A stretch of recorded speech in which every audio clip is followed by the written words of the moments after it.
Bueno, soy Nicolás Moreno Domínguez y pues en este video voy a presentar las soluciones que yo implementé en este taller departamental. Entonces, en el primer punto hablé sobre la transitividad, de la axioma de transitividad. Entonces, este axioma de transitividad lo que hace es buscar la relación entre tres canastas o tres bienes, ya como lo quieran preferir. Entonces, para explicarlo a fondo, entonces tengo tres canastas o tres bienes, el A, B y C, y cada una contiene ropa y comida. Entonces en el bien A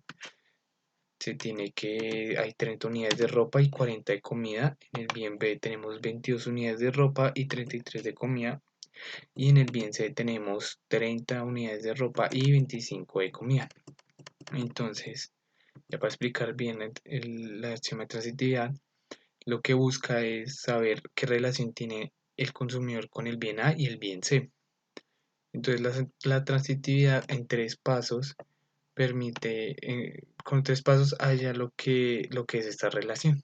Entonces en el primer paso busca la relación entre el bien A y el bien B. En el segundo paso busca la relación del bien B con el bien C. Y con estas dos relaciones, en el paso final lo que busca es ya encontrar las relaciones que tiene el consumidor sobre el bien A y el bien C. Entonces, como vemos en el ejemplo con el tabla anterior, descubrimos que el consumidor tiene preferencia del bien A sobre el bien B. Una preferencia estricta, por lo tanto, siempre va a escoger el bien A sobre que el bien B. En el segundo paso descubrimos que la relación del bien B con el bien C es indiferente. Por lo tanto, las dos bienes satisfacen al consumidor sin ningún problema. Entonces, ya con estas dos relaciones, en el tercer paso vemos que ya con la relación de A y B, que es estricta A, y la relación de B y C, que es indiferente, podemos descubrir que el bien A es estrictamente preferido que el bien C. Por lo tanto, el consumidor en este ejemplo siempre va a consumir A sobre B y sobre C. Entonces, como vemos en la gráfica, el bien A en su curva de diferencia se cruza con el bien C y el bien C tiende con el bien B, perdón, tiende con el bien C. Acá en el axioma de transitividad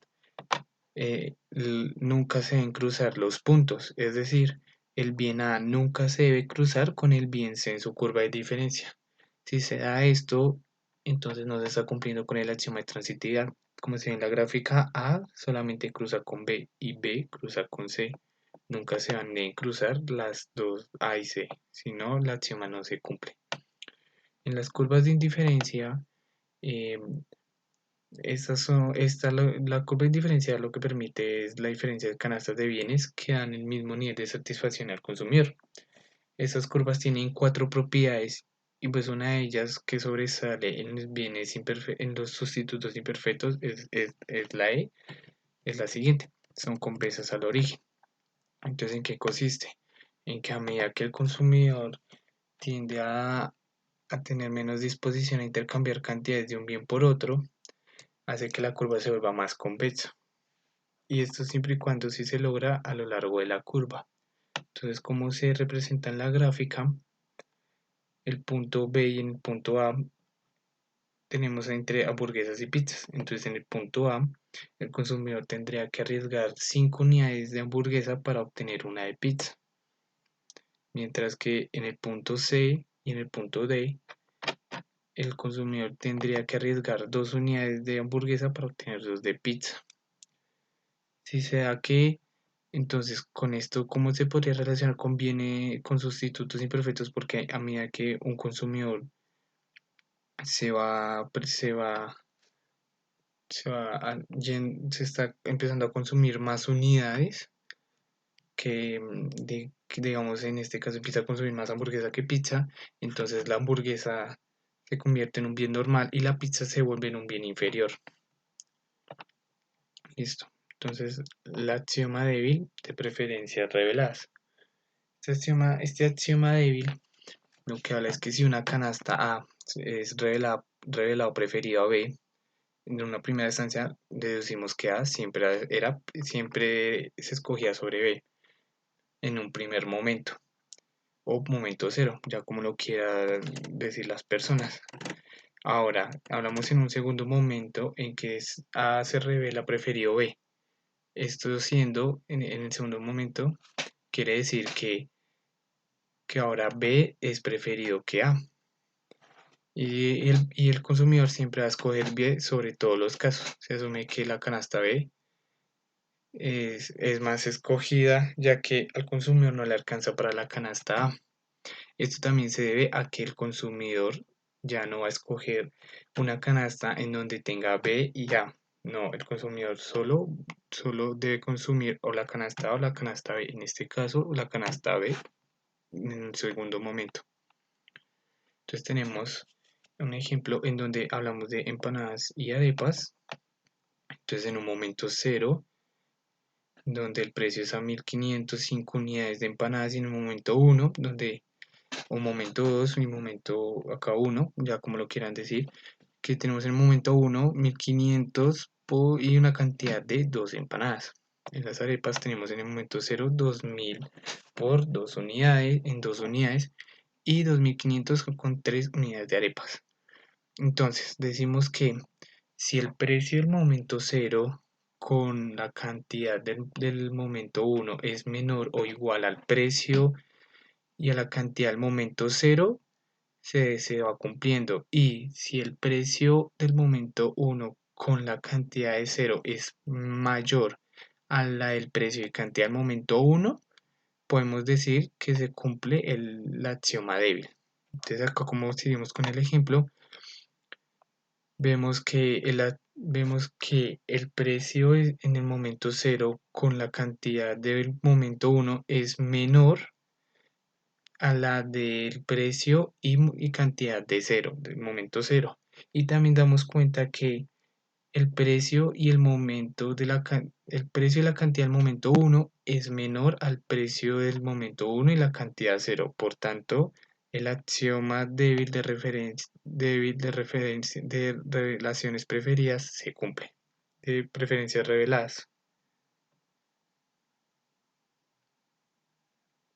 Entonces, como se representa en la gráfica, hay que tener algo en claro, y es que todo lo que está debajo de la curva A, que es el primer momento, el consumidor lo consume, lo compra, lo adquiere. Entonces, para el momento B, vemos que en el momento cero, en el primer momento, en el segundo momento, vemos que eh, el punto B sigue debajo de A. Por lo tanto, se sigue cumpliendo con el axioma débil, y que ahora es B estrictamente preferido que A. Bueno, la relación marginal de sustitución es una medida de compensación en la cual se puede ver la tasa de compensación o la disposición que tiene el consumidor de cambiar un bien por el otro. Aunque se haga esto, la utilidad siempre va a ser constante. O sea, si yo cambio tres manzanas por 5 peras, bueno, siempre se va a mantener la utilidad. Bueno, madre, a ver, acá. Entonces, listo. Entonces, ¿cómo iba? Entonces, la utilidad siempre tiene que ser constante. Ahora, algo que también hay que aclarar es que la pendiente de la curva de indiferencia es igual a la relación marginal de sustitución. Por lo tanto, para poder hallar la relación marginal de sustitución, se usa la ecuación de la pendiente. Entonces, en este caso, es la utilidad marginal de x sobre la utilidad marginal de y. Esto es igual a la derivada de x sobre la derivada de y. Entonces, antes de seguir, hay que aclarar que la utilidad marginal se refiere a la felicidad que tiene el consumidor sobre un dicho producto o bien. Entonces, como vemos en la gráfica, cada punto tenemos acá los puntos. Entonces, como ven las rayas, entonces nos damos cuenta de cuánto estaría dispuesto el consumidor a intercambiar sus bienes en cada punto. Como vemos acá en el primer punto, vemos que puede ser mayor o como puede ser menor, y acá igual. Entonces, ¿qué relación tendría esta función con los bienes normales? La relación marginal de sustitución, ¿qué comportamiento tiene con los bienes normales? Bueno, entonces, decimos que la relación marginal de sustitución utiliza la utilidad. Entonces, para los bienes normales, la utilidad siempre está multiplicando y tiene un exponente.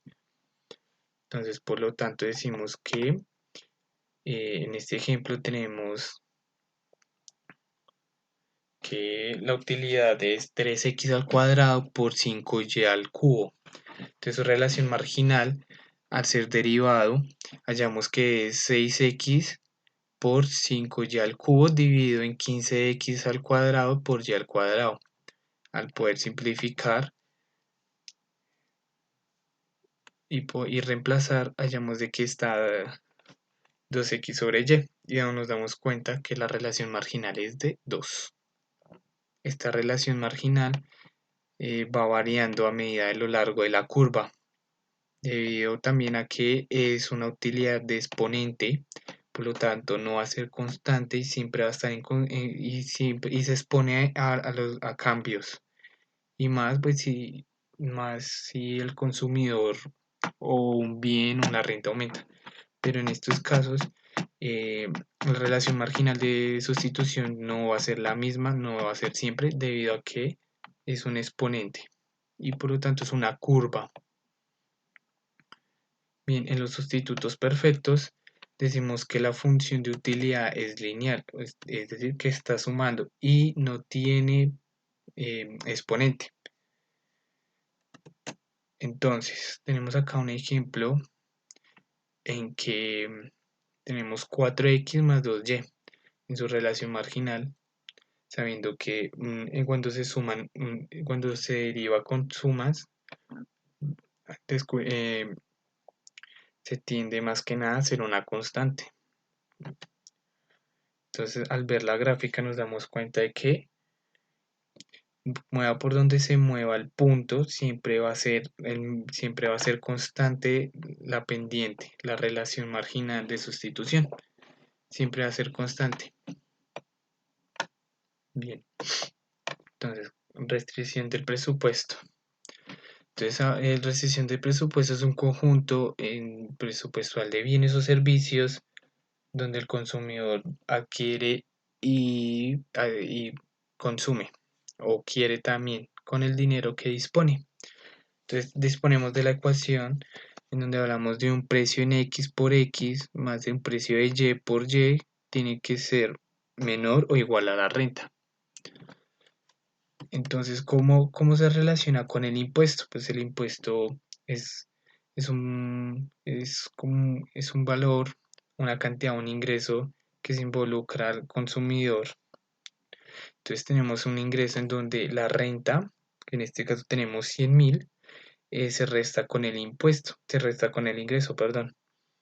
Mientras que en cantidad tenemos que la renta se suma con el impuesto. Y para su valor es simplemente las unidades del valor por el impuesto. En este caso hablamos de que el impuesto acá en Colombia es del 19% o el 0,19. Listo. Tenemos la maximización de la utilidad. ¿Esto en qué consiste? Entonces, el objetivo es hallar la utilidad de un ejercicio o del ejercicio. Entonces, para esto usamos la relación marginal de sustitución, las rectas de balance, equilibrio del consumidor y las demandas marshallianas. Entonces, en este ejemplo lo hacemos con sustitutos perfectos y no por el método de Douglas. Entonces, hablamos de que tenemos una renta 80, un precio en X de 25 y un precio en Y en 40. Entonces, con nuestra utilidad de 3X más 5Y, entonces hallamos de que la relación marginal es 3 dividido en 5. Ahora lo que tenemos que hacer es compararlo con la recta de balance. En este caso damos cuenta que la recta de balance es mayor a la relación marginal de sustitución. Por lo tanto, se habla de que el consumidor va a gastar todo su presupuesto en el bien X, en el bien Y. Y por lo tanto, X, la demanda X, que en este caso es mala marshaliana, va a ser cero.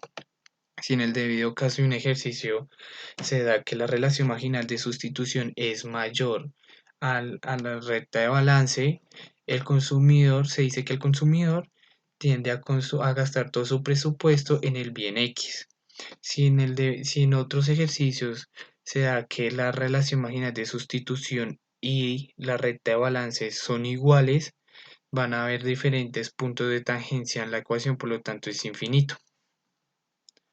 Bien, seguimos con el ejercicio, entonces damos cuenta que al ya poder encontrar la X marshalliana, la demanda marshalliana en X, reemplazamos y hallamos que la Y marshalliana, la demanda en Y marshalliana es igual a 20.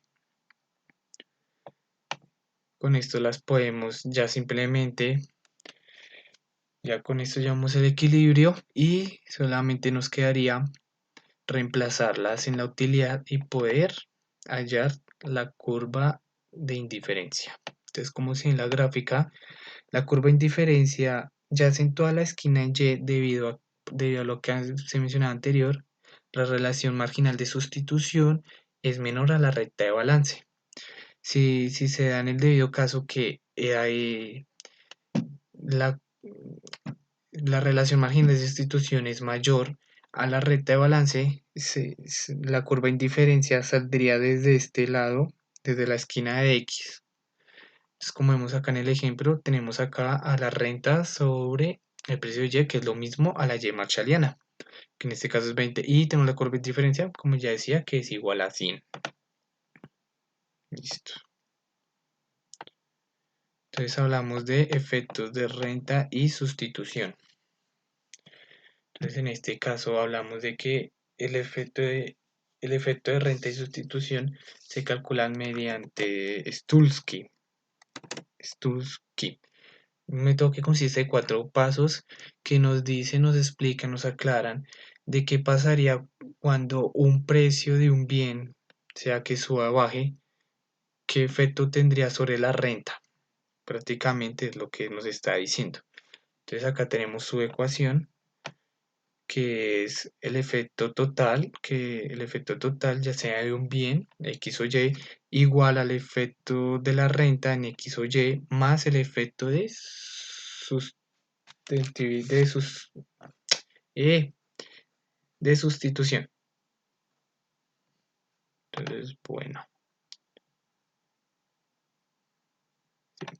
bueno, entonces, en el ejemplo tendremos que la X marshalliana es 3 veces la renta sobre el precio en X y que Y marshalliana es 2 veces la renta sobre el precio de Y. Tenemos nuestra renta de 60, precio en Y en X de 30 y precio en Y en 10. Listo. Entonces al poder despejar, reemplazar, nos damos cuenta que la X marshalliana es 6 y que la demanda en Y marshalliana es 12. Hasta ahí bien. Cuando vemos que el precio en X baja, entonces tendremos que buscar el efecto que tendría en la renta y su sustitución. Entonces empezamos con lo primero que es hallar la nueva X marshalliana con el precio nuevo de X, que nos da igual a 9. Con esto podemos hallar el efecto total en X, que sería igual a X2, la X marshalliana, la primera la segunda X marshalliana menos la primera X marshalliana, que en este caso sería 9 menos 6, que es igual a 3. Nuestro efecto total. Entonces, ya empezamos con el primer paso de los 4 que se mencionaron, que el primero sería calcular la recta compensatoria. Entonces, al ya saber el precio en Y, el nuevo precio en X, perdón, nos vamos a la ecuación de la recta de balance y reemplazamos nuestro nuevo precio en X, nuestra X, nuestro X original, X marshalliano, más el precio de Y por la demanda en Y, que es la original. Entonces hallamos que en este ejercicio tenemos una renta de 240, pero esta renta pasa a ser renta compensatoria debido al cambio de precio en X. Ahora, en el segundo paso, reemplazamos la renta compensatoria en lo que es la X marshalliana. Entonces, tendríamos el tres veces tendríamos, tres veces la renta, pero esta es la renta compensatoria dividido el precio en X. Damos cuenta que esto es igual a 36, la demanda nueva. Ahora miramos la variación que tendrían estas dos nuevas demandas. Entonces, esto es igual a la variación, en este caso en X. Entonces tenemos la demanda en X2 de la segunda demanda menos la demanda en X1, que entonces seríamos igual a 36, que es la segunda demanda, menos la primera demanda, que en este caso es 6, como acá lo subrayo. En este caso es 6. Listo. Entonces la restamos y damos que tenemos una variación de 30. Por lo tanto, este es nuestro efecto de sustitución en X. Ya para finalizar, hallamos el efecto de la renta. Entonces, al ya obtener el efecto total y el efecto de sustitución, reemplazamos y damos cuenta que el efecto de renta es igual a menos 27. Entonces, en este caso, da negativo el efecto de renta debido a que el bien, en este caso el bien X, es menor a la renta. Si miramos la ecuación, nos damos cuenta que acá la renta es tres veces dividido en el precio X, en este caso el bien X. Nos damos cuenta que el bien X es 30, por lo tanto la renta es menor, ya que tenemos 60, sería 180 a 30. Y en este caso el bien bajó, entonces se sigue que entonces no aumentó, antes disminuyó el precio en X, por lo tanto es que el efecto de renta es negativo. Si en el dado caso el precio acá en X hubiera sido 200, entonces el efecto de renta hubiera quedado positivo, ya que el precio en X, en este caso en el nuevo, siendo 200, siendo 200, supera a las tres veces la renta, que sería 180, y no siendo más.